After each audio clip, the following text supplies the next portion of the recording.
Share. It's one of my favorite words. It's a word that's in everyone's vocabulary, but not a word that everyone fully understands. In order to properly understand the lore of share, we need to delve into the concept of share itself. Welcome to the Incorrect History of Words.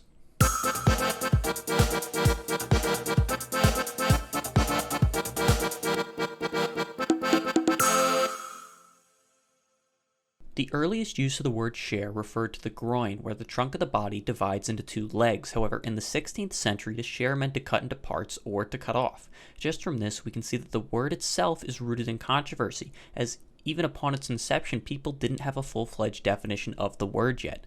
According to the Oxford Dictionary, share means a part or portion of a larger amount, which is divided among a number of people or to which a number of people contribute. It also means one of the equal parts into which a company's capital is divided, entitling the holder to a proportion of the profits. Of course, that's not the share that we're referring to. And if you simply ask Siri, who is Cher, you'll get the answer of an American singer, actress, and television personality, often referred to by the media as the goddess of pop. None of these definitions, however, amount to what Cher actually means. When you were a child, what did your parents tell you to do with your toys? Share. And what did that actually mean? Give. So by this ideology, the correct definition of share would be give. However, if you're to look up the definition of give in the Oxford Dictionary, you're presented with to freely transfer the possession of something to someone or to hand over to. But this idea wouldn't hold water because the goods are not transferring hands freely. They're transferring hands due to coercion and fear. But what if we were to flip the scripts? What if you were to ask someone to share something? What does that really mean? Take. So if we were to look at this mathematically, we could say that x1 equals share, x2 equals give, and x3 equals take. If we were to put this into number form, we would want the function of x1 being share plus x2 being give to equate to 0. If share is give willingly, then we must say that the idea is a positive from both sides of the aisle. Let's say that each x1 and x2 is 1 for simplicity. We would be left with 1 plus 1, which does not equate to 0. Therefore, share cannot equate to give. Let's take the same idea but put it in terms of x3 being take. Oxford Dictionary defines the idea of take as remove someone or something from a particular place. But digging deeper, we can also find that this action is done or given reluctantly. For our purposes, we would equate this negative connotation to x3 being negative 1.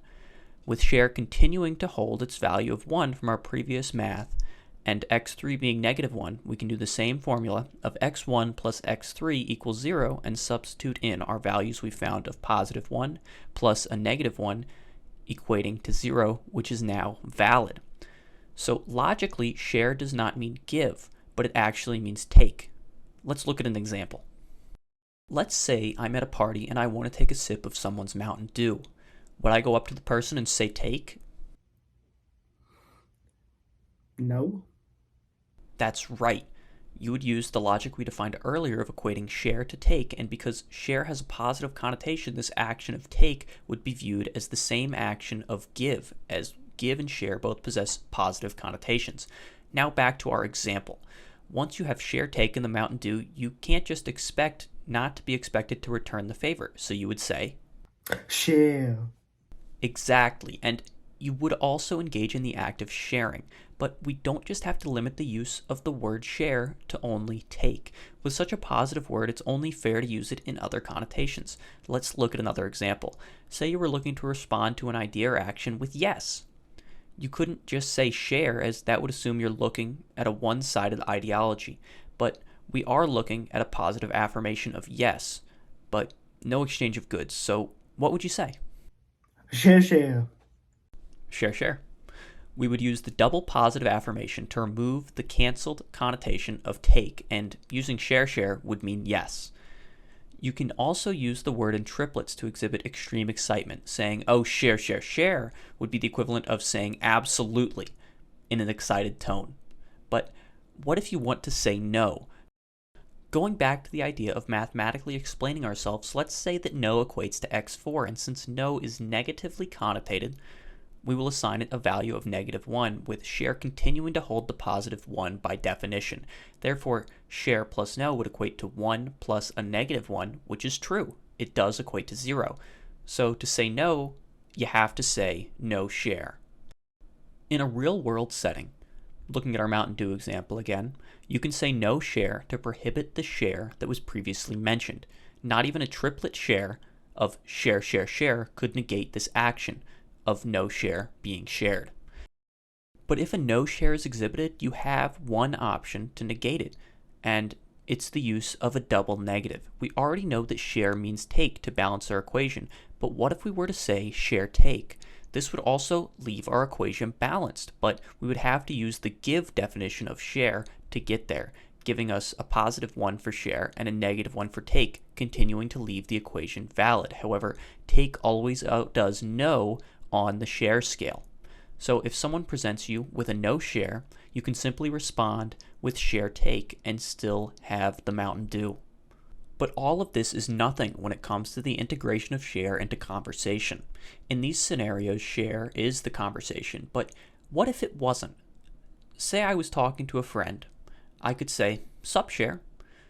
This would not only hold weight, but it would convey a positive affirmation around the individual being referred to as share. So, share can be used in place of any word you wish to convey a positive emotion. Let's take the sentence, "The dog goes for a walk with Miles." We could rewrite this as, "The share goes for a no share with share." Of course, you always need to remember your capitalization of proper nouns in this scenario, as we're replacing the word Miles with share. But we can use share in place of dog because we associate a positive connotation with the term. We would put no share in place of walk because we do not associate positivity with the walk, and share in place of Miles because, again, it's a positive connotation.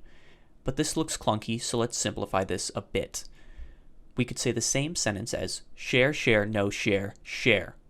Of course, we would understand this to be the dog goes for a walk with Miles, but for new users of share, you may need to make hand gestures to convey the conversation. An example of this could be pointing at the object of which you're speaking of, but with enough time, everyone will simply understand the idea of share. Let's try another sentence. How would you say, "Thomas went to the store and bought onion rings with Bryce"? No share. Share shared. Share shares. Share share. Exactly. We would use the positive connotations for everything except for Thomas because we don't like Thomas. So with all this, we can easily give the word share a new definition according to the BMD of a word that can be used in place of any other word to display a positive connotation. It can be negated with the use of a negative connotation of no share, but further negated by the use of share take. It can also be used as a proper noun when given proper capitalization. Example, share, share, no share, share took, share, share, share. Share, subscribe.